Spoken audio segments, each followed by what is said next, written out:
daming insights dito, Coach Patrick. By the way, Coach Patrick, thank you so much for that insight sa ating draft.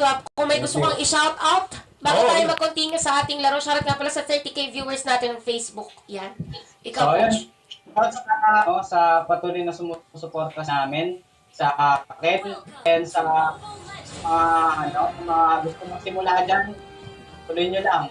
Basta makakatulong kayo. Lang.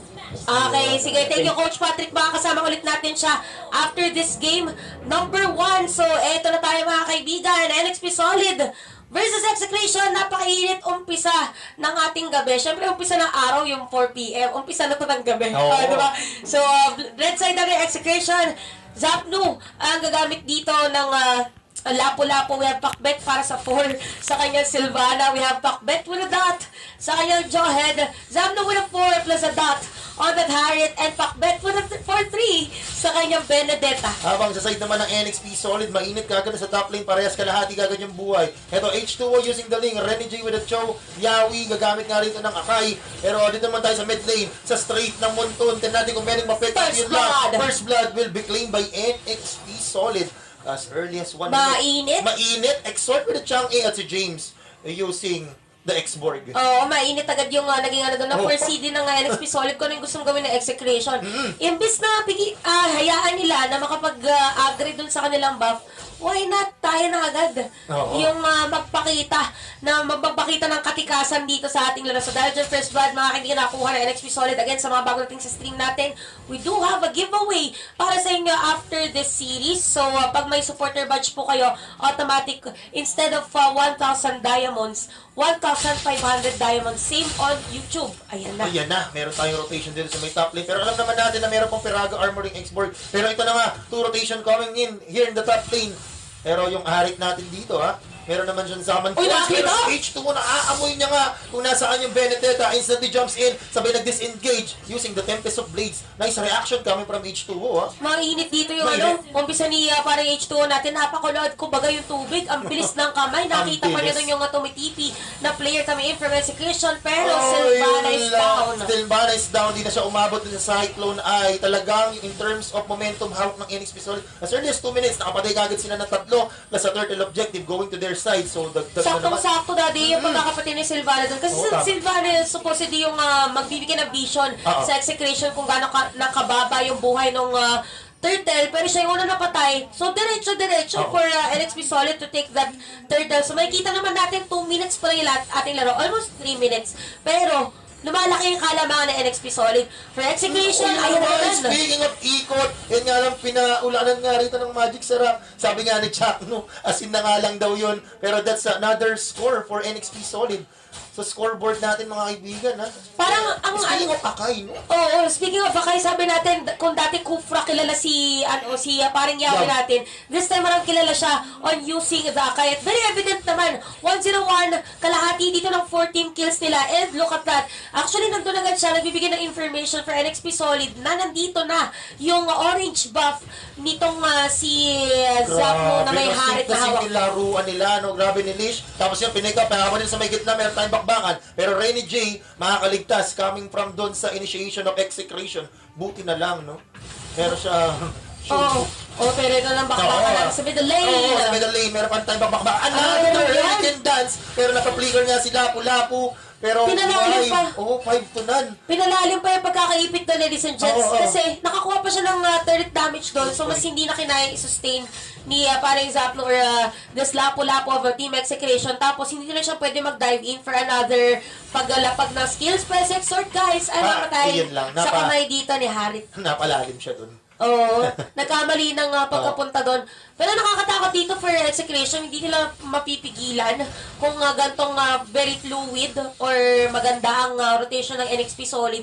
Wala silang pang hold against this Ling. Ayun nga yung nakikita ko, something. Kasi nakita na natin ang bilis ng ikot dito ng NXP Solid kasi si H2O talagang literal na nagiging finisher. Pag meron maikli buhay or maliit buhay, nandun siya agad sa pwesto na yun sa mapa. Parang nakatato na yata sa braso ni Ling yung pangalan ng H2O, mga kaibigan. Pero yun na lang, another initial coming from the Akai. All eyes doon kay Harit pero makakaligtas dito sa akin. The turnaround is real. 4 ang patay. X-Borg na lang inasa gitna. Tingnan natin gusto ka gawin ng Execration. Here they come. Here they go. Ang bilis naman ng retaliation. Pero flicker in. Pero meron nga siya rito last insanity. Ejector! Here comes the ejector. The setup coming from Execration. They're pushing forward. There goes down X-board. Na-execute? At just like that, yung kalamangan nandoon na sa side ng Execration in terms of score at saka network. Para sabi ng execration, hindi namin kailangan umikot, kailangan lang namin kayong 5. Oo. Nandun sa pwestong yun, tsaka namin kayo papatid. And just a second like that, lamang na po execration ngayon sa ating Naro Plus. The middle lane turret, most crucial, at may sasama pa isa. May nadamay pa. Dito sa ating bottom lane. Yung buy one, take one. Oo, tapos triple kill pala dito yung Lapu-Lapu kanina. So, tingnan natin yung gold nung Lapu-Lapu because of that triple kill. That is an easy 4.3k gold as compared to the link. Oh my God. That is left at 2.9k gold. Biglang nag-rise up yung ano niya, network, Oo. no? Uy! Uy, tignan natin. Gusto nga nilang bigyan si Rena J dito pero hindi yata sapat yung kanilang hold. Nag-switch places si pare Silvana natin doon, tsaka si Cho. Nagkapalitan lang, hindi nila na-timingan yung isa't isa. Palitan ng akum, no? Oo, pero ito, delikado si pare Ling dito kasi naka-ready ang execration to contest Oo, na. ready silang mag-invade. Pero Yeah. Yawi na napilitan nga mag-flicker out. Pero tinaga nga sa ulo nitong Lapu-Lapu. Napilitan na nga lang si H2 mag-Tempest of Blades out. Here comes the Summon Force that's been dropped. Pero hindi nga nila aabutan. Makakalayo. Pero si James, meron na nga siyang immortality dito. Binabati niya, sinasalubong nga yung execration. Pero Chantel, successful. Oo, Kaya yung successful. pag-invade, alam naman natin na yung isang Ling, medyo importante sa kanya yung pagkakaroon ng Oo, purple tsaka ball. Daddy A, kasi kanina, ang nagiging key for LXP Solid is the setup play from Yawi. Ngayon, for execution, binibigyan na agad nila siya, ayun, binato! Okay, Okay, o yun. yun lang. Hindi nila kaya masundan. Pero may sagot naman si Rene J. Sinipa nga lang. Palabas. Ayun nga lang, palabas. So kung pa din yun, probably napatay doon yung Oo. Jawhead. Pero gaya na sinabi natin, binibigyan na si Yawi dito kaya hindi nakakapag-setup play. And for Yawi, he has the support emblem, so hindi siya ganun kakunat for a tank. Pero maganda yung naging sagot dito ng execution against the setup plays of Yawi. Si Yawi yung sinashutdown talaga nila dito. Para wala na agad. Oh. Speaking of, look at that. Wasted, Wasted Hurricane Dance. At alam ng execration yun na pwede tayong kumuha ng turtle. Mas matapang sila ngayon. Cooldown ng Hurricane Dance nga rito ni Yawi. Pero let's see kung saan nga sila papatungo. Mukhang going to the bottom side. Pwede nga sila mag-push. Oo, pwedeng puntahan yan. Kasi nandun na naman lalabas ang orange buff ng team.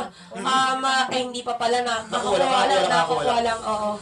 Eto na. Ito na, napilitan na nga lang mag-last insanity rito si James. Pero speaking of push, they are pushing here in the tier 2 turret dito sa may bottom lane pero wala yata magpo-contest. Habang etong si Benedetta kailangan niyang pumalayo. Kaapak nga ba na Cyclone tayo pero nauna si Renegade pero malayo na nga yung Benedetta. Again, ito na naman yung same strategy a while ago ng execration. They're trying to deny the back para dito kay Mas kalahati na yung buhay ni Yawi, Ayun nga. Pero Natin imagine dito, sila. pero meron yatang inabot. Natin mga kaibigan, napalalim yata yung Silvana. Here comes Benedetta. Pero Hurricane Dance, pero wala kaabutin. Hindi maganda yung position nito ni Yawi. Ay, Pero yung speaking of magkari. short, siya yung na-pick up doon. Alam namin na squishy yung isang Chang-A.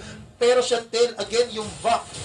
Na-deny nga naman. Oo. Tsaka kita mo agad, Daddy, nangalati agad yung buhay dito ng Cho. And even for Exort na pull off niya dito or nabigay niya yung damage, nabigay niya yung kanyang meteor shower. Pero ang sumalo nun is yung Silvana. So, kumbaga may sangga lang dito yung execution against that damage. Look at that, another one, nag-dive talaga dito. At yung tropang execution natin, ejector na naman against Yawi. Yun lang, just like that, yung setup, yung damage nandoon mga kaibigan, na-pick up kagad nga nila si Yawi rito mga sir. At tier 2 turret, makukuha na nga nila at 30 seconds nga rito, mag-up na yung Lord. Mukhang madidaya na naman ng orange buff rito, si H2.